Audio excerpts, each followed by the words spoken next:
Learn Igbo preposition. Topic: outside.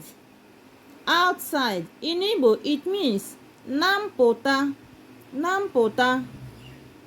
Remember, we put apostrophe up because of this letter M. Letter M is the same thing.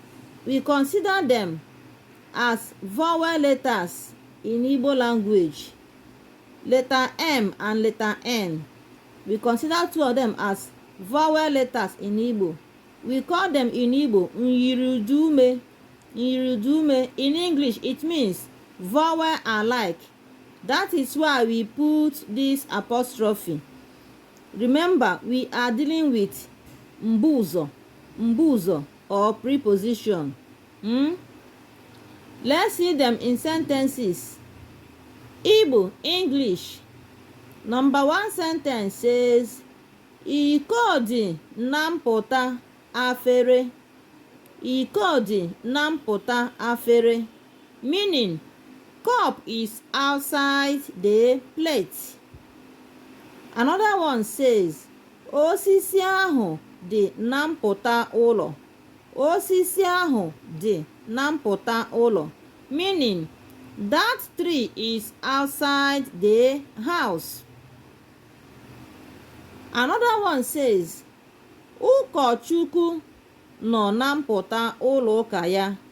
Ụkọchukwu nọ na mpụta ụlọ ụka ya. Meaning, the priest is outside his church. Ọ dị na mpụta. Ọ dị na mpụta. Meaning, it is outside. Remember, all is a pronoun nnọchiaha in Igbo that represents it, he and she. Another sentence, ha nọ na mpụta. Ha nọ na mpụta ugbua. Ha nọ na mpụta ugbua. Meaning, they are outside now.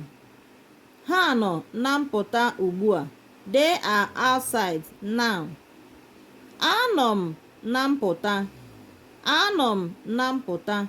Meaning, I am outside. I am what? Outside.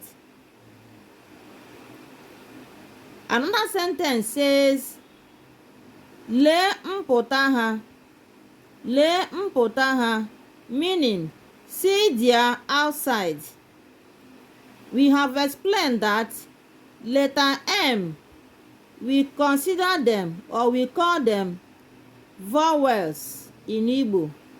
In Igbo, we consider them as vowels, letter M and the N. That is why we put apostrophe here. We call them nyirudume in Igbo, vowel alike in English. Like and share our videos.